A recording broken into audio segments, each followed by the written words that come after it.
चलिए percentage question करते हैं हम, ठीक है। सबसे पहला क्वेश्चन है कि एक संख्या का 42, पहले मैं आपको बता देती हूँ कि जो परसेंटेज होता है ना उसे हमेशा 100% पे काउंट करते हैं। उसका मैं आपको कुछ कॉन्सेप्ट बता देती हूँ। और परसेंटेज की हमें सारी मतलब ऑलमोस्ट जो फ्रिक्वेंटली यूज होती है ना वो वैल्यू हमें याद होनी ही चाहिए, तभी हम फास्ट हो सकते हैं। कुछ चीज़ें मैं आपको ऐसे बता देती हूँ, जैसे यही संख्या है, इसने बोला एक संख्या का 42% जो है वो 2457 है। तो वह संख्या क्या है? कहने का मतलब ये कहना चाह रहा है कि 2457 जो है ना एक संख्या के 42% के बराबर है। और अभी हमने डिस्कस किया कि कोई भी चीज़ होती है ना तो 100% पे काउंट होती है। मतलब का ये है कि ये पूरी जो संख्या होगी ना वो 100% होगी, लेकिन उसका ये जो दे रखा है ना वो वैल्यू 42% दे रखी है। तो ना हमको ऐसे क्या है मतलब कि लिख के नहीं करना है, वहाँ पे स्पीड में करना है। तो डायरेक्ट इसको करने का तरीका ये होता है कि जो 2457 अगर 42% है तो फिर इसका 100% निकालेंगे हम, ठीक है। तो इसको इससे काट देंगे और जो हमारी संख्या आ जाएगी वो 100% आ जाएगी, ठीक है। आगे चलते हैं। अगला क्वेश्चन है,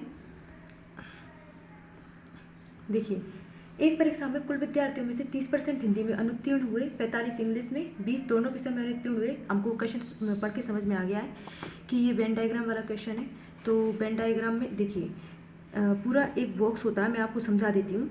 एक बॉक्स होता है जो 100% होता है। मैं एजुकेटर नहीं हूँ तो मुझे टेक्निकल लैंग्वेज आती नहीं है, मैं तो ओनली जो एग्जाम में अप्रोच लगाते हैं बस वो आपको बता रही हूँ, ठीक है। 100% होता है पूरे जो बॉक्स होता है उसका पूरा मान, ठीक है। अब इसमें इसने 2 सब्जेक्ट लिए हैं, हिंदी और इंग्लिश, और उसमें बोथ भी लिया है 20%। तो एक बॉक्स हम हिंदी का ले लेंगे और एक ले लेंगे हम इंग्लिश का।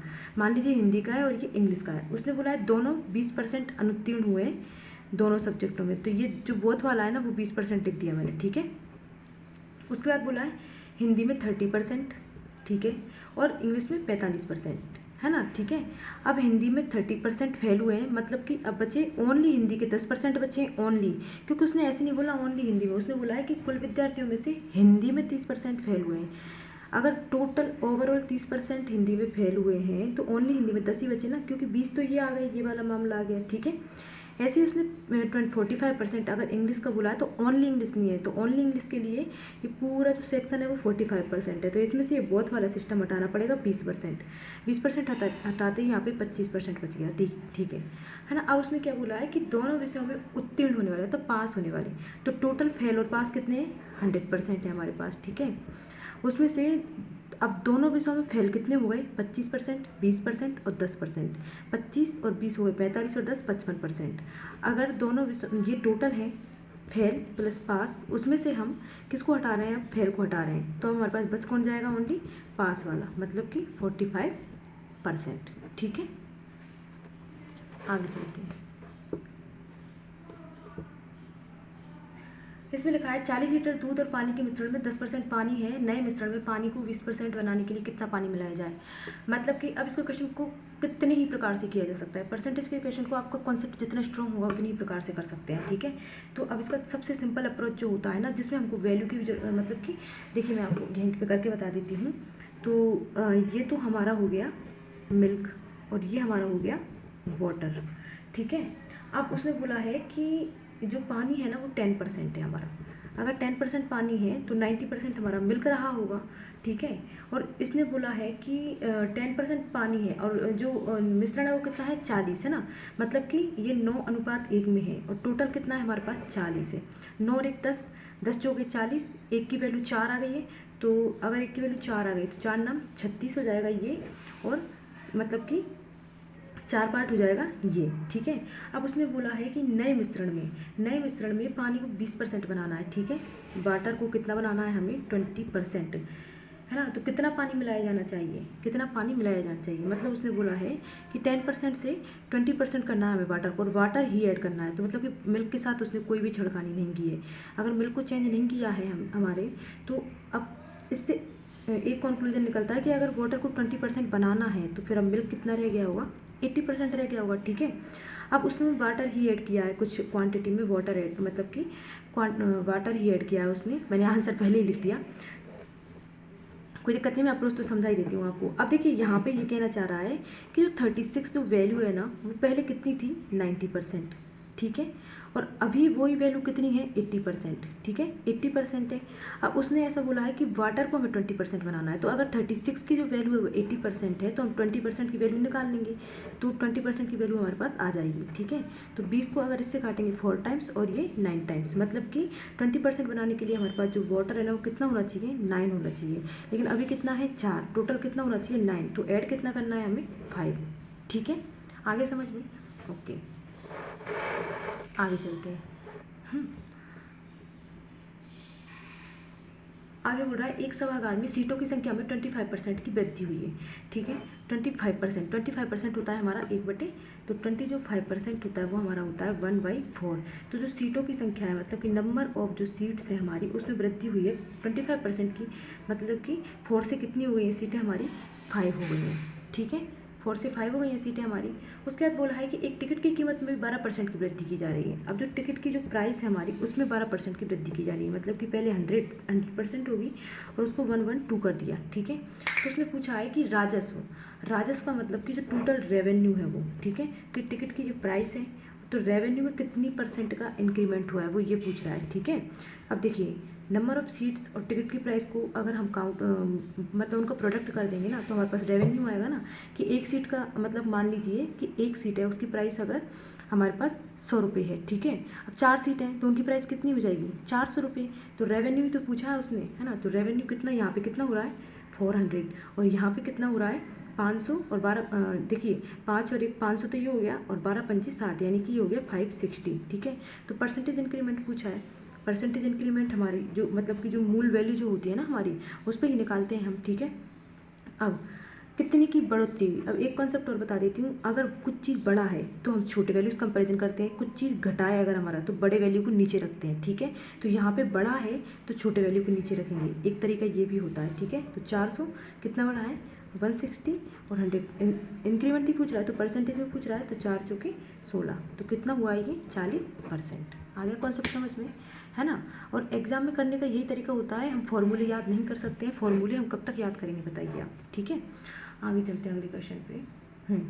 960 का 25% और 740 का 55%। देखिए अब 960 का 25% पूछा है उसने, 960 का 25% लिखने की बिल्कुल भी जरूरत नहीं है।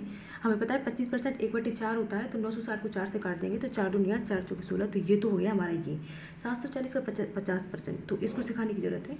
अब देखिए ये है 740 और इसका पूछा है उसने 55%।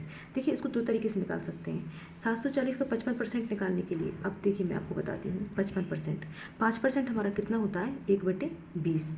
अब 5% अगर 1/20 है तो 5 का 55 कितना गुना है 11 गुना, तो मतलब कितना हो जाएगा 11/20। तो देखिए 740 है और 740 का 11/20 निकाल देंगे, तो 2 3 2 सत्ते। अब 37 × 11 मल्टीप्लाई करना है, मैं आपको सिखाई देती हूँ, है ना। वो कैसे निकालते हैं, किसी भी डिजिट को अगर 11 से मल्टीप्लाई करेंगे ना तो इसके जो लास्ट है और जो मतलब फर्स्ट टर्म है ना उसको दूर दूर लिख देंगे और बीच में इन दोनों का जो भी ऐड आएगा उसे लिख देंगे बस, है ना। इनको मतलब फ्रिक्वेंटली ऐड करते जाएंगे। तो 7 3 10, है ना, 7 3 10 हुआ, एक यहाँ पे आ गया तो ये कितना हो गया 4, तो जो 407 कितना आ गया 7 4 और 6, ठीक है। ये टेक्निक्स जो हम बार बार प्रैक्टिस करते हैं ना तो ऑटोमेटिक हमारी यूज में आ जाती है, ठीक है।